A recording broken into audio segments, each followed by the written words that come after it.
कपड़े धोने वाली बहू। शादी के पहले से ही विभा को कपड़े धोने का बड़ा शौक था। कभी नल के नीचे तो कभी तालाब के पास। अरे मेरी नीली वाली लुंगी नहीं दिख रही है।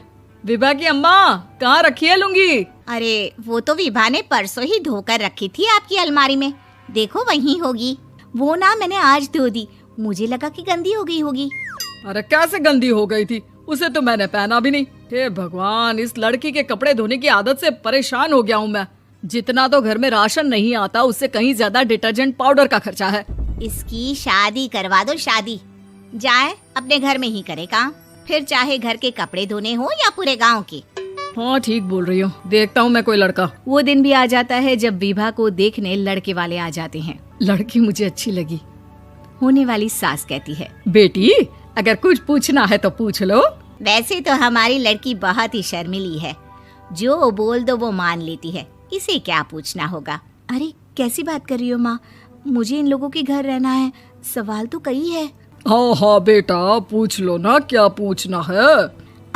आप लोगों के घर कपड़े कौन धोता है? सास का मुंह बन जाता है।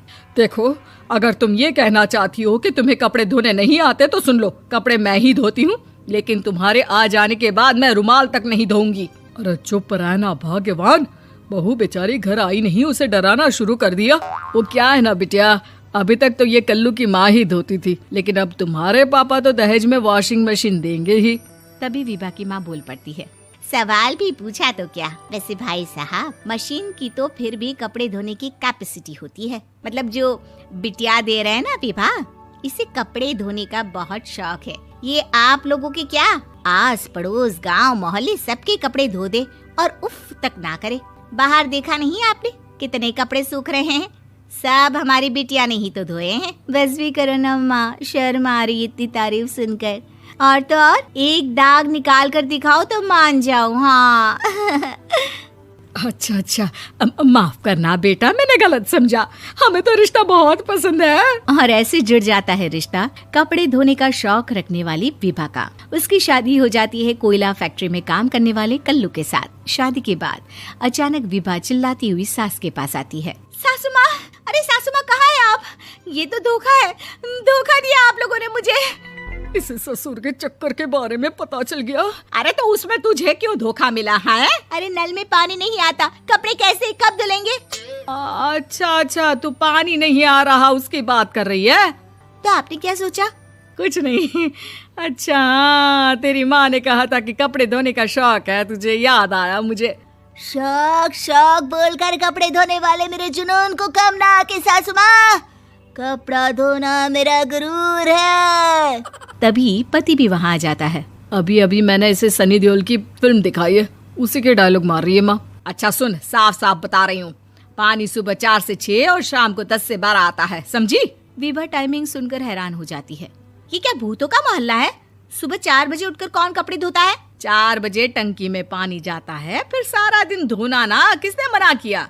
अरे कैसी बात कर रही हैं? 200 लीटर की टंकी में कितने कपड़े धो लूंगी मैं, सुबह ही उठ जाऊंगी मैं। अब क्या था, विभा सुबह 4 से लेकर रात के 12 बजे तक कपड़े ही धोती रहती। एक रोज सास पड़ोस से निकलकर कहीं जा रही होती है कि साथ वाली कहती है, हाँ कल्लू की माँ, जरा ये बताओ कि 2 साड़ी है, 2 ब्लाउज और एक पेटीकोट और एक नाड़े वाला लंबा कच्छा।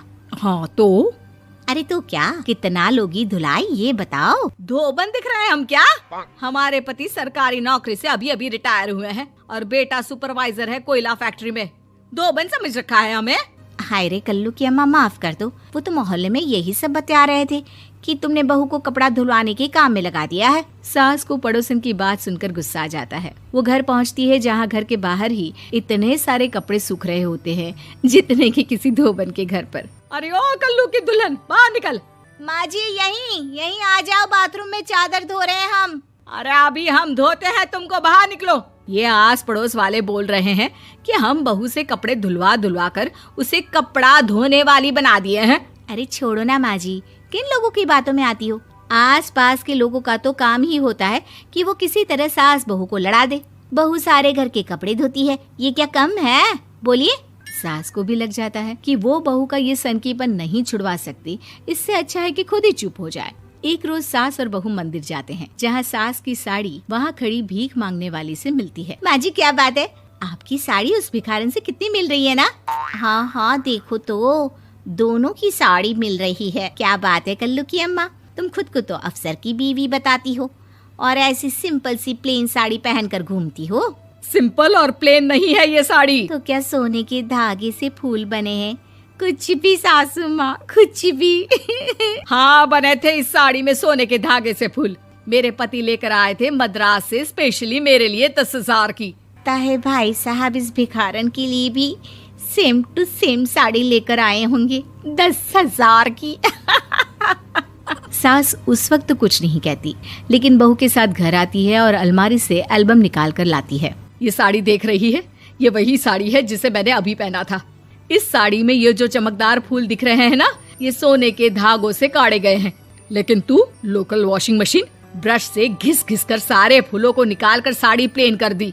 मुझे माफ कर दीजिए सासू माँ। और तो और, जब मैंने तुझे तेरी गलती के लिए कुछ नहीं कहा, लेकिन तूने तो सबके सामने मेरा मजाक ही बना दिया। क्यों? बहू को समझ में आ जाता है कि अब से उसका कपड़े धोना बंद।